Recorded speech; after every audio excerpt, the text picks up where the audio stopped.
പൊതിച്ചോർ മുടക്കാൻ ശ്രമിച്ച കെ മുരളീധരന് തലസ്ഥാനത്തെ ഡിവൈഎഫ്ഐ പ്രവർത്തകർ ഇന്ന് കൊടുത്ത മറുപടി ഗംഭീരമെന്ന് തന്നെ പറയേണ്ടി വരികയാണ്. അന്നം മുടക്കി കടക്ക് പുറത്ത് എന്ന ബാനർ അടിച്ചു തൂക്കിയാണ് ഇന്നത്തെ പൊതിച്ചോർ വിതരണം. ചില കാര്യങ്ങൾ മുഖത്തടിച്ചതുപോലെ തന്നെ മറുപടി പറയേണ്ടതുണ്ട്. ഈ നാട്ടിൽ ഒരാവശ്യവുമില്ലാത്തൊരു വിവാദമായിരുന്നു സർക്കാർ ആശുപത്രികളിൽ ഡിവൈഎഫ്ഐ കഴിഞ്ഞ 9 വർഷമായി വിതരണം ചെയ്തുകൊണ്ടിരിക്കുന്ന പൊതിച്ചോർ ഇനി അനുവദിക്കില്ല എന്ന പ്രഖ്യാപനം. ആ പ്രഖ്യാപനം പുറത്തു വന്നതിന് ശേഷം നാട്ടുകാരെല്ലാം കൂടി മന്ത്രിയെ കയറി അങ്ങ് പൊങ്കാല ഇട്ടപ്പോൾ വെച്ച സ്റ്റെപ്പ് ബാക്കിലോട്ടെടുത്ത് ഉൾട്ടയടിച്ചിട്ടുണ്ട്. അന്നം മുടക്കി എന്നൊക്കെ പറഞ്ഞിട്ട് ഇന്നലെ ചിലർ എന്നെ കുറിച്ചിട്ടൊക്കെ പറഞ്ഞു. അന്നം മുടക്കിയതല്ല, ഭൂമി കയ്യേറ്റക്കാരെ ഒഴിപ്പിച്ചതാണ്. അല്ലാതെ അതും ഭക്ഷണമായിട്ട് ഒരു ബന്ധവുമില്ല. ഭക്ഷണം കൊടുക്കുന്നതിനൊന്നും ഒരു തടസ്സമില്ല. പക്ഷെ സ്ഥലം കയ്യേറി വലിയ ബാനർ വെച്ച് ഇവിടെ ഞങ്ങളല്ലാതെ മറ്റാരും ഒന്നും ചെയ്യണ്ട എന്നാണെങ്കിൽ അത് നടക്കില്ല. അതാണ് ആലപ്പുഴയിൽ ഇങ്ങനെ തീരുമാനമെടുത്തത്. കേട്ടല്ലോ, ഇന്നലെ വാർത്താക്കുറിപ്പായി ഇറക്കിയതിനെ ഇന്നിപ്പോ ഔദ്യോഗികമായി വിശദീകരിച്ചു. ഞാൻ അങ്ങനെയല്ല ഉദ്ദേശിച്ചത് കേട്ടോ. ആലപ്പുഴയിൽ മാത്രമേ ഇപ്പോൾ നടത്താൻ ഉദ്ദേശിക്കുന്നുള്ളൂ. കയ്യേറ്റം ഒഴിപ്പിക്കലാണത്രേ. സാധാരണഗതിയിൽ കയ്യേറ്റം എന്ന് പറഞ്ഞാൽ എന്താണ്? അവിടെ സ്ഥലം കയ്യേറി കുടിൽ കെട്ടി കിടക്കണം. ഇവിടെ ആരും കുടിൽ കെട്ടി കിടക്കുന്നൊന്നുമില്ല.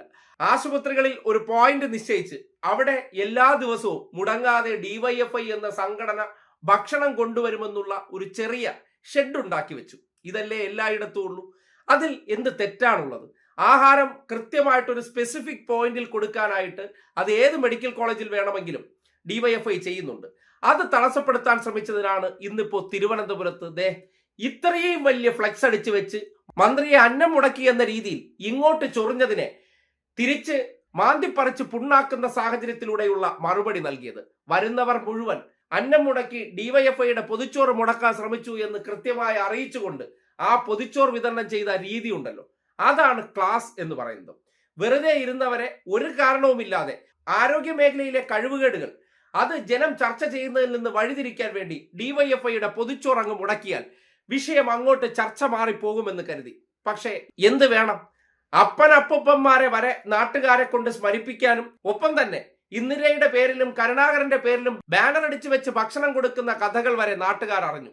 ഇതെല്ലാം ഈ നാട്ടിൽ നടക്കെ ഡിവൈഎഫ്ഐയുടെ പൊതിച്ചോറിനെ തടയിടാൻ രാഹുൽ മാങ്കൂട്ടം കൊടുത്ത കൊട്ടേഷൻ ആണോ എന്ന് സംശയിക്കുന്ന തരത്തിലുള്ള ഇടപെടലുണ്ടായത്. എന്തായാലും അതിൽ നിന്ന് പിന്നാക്കം പോകാൻ തീരുമാനിച്ച മന്ത്രി സ്വന്തം ആരോഗ്യം കേടാകാതെ സൂക്ഷിച്ചു എന്നുള്ളതാണ് യാഥാർത്ഥ്യം. കാര്യം ഡിവൈഎഫ്ഐ തുടങ്ങി വെച്ച ആ പദ്ധതി ഇന്ന് ജനങ്ങളുടെ ഒരു വികാരമാണ്. അവരുടെ ആവശ്യങ്ങളിൽ ഒന്നായി മാറിയിട്ടുണ്ട്.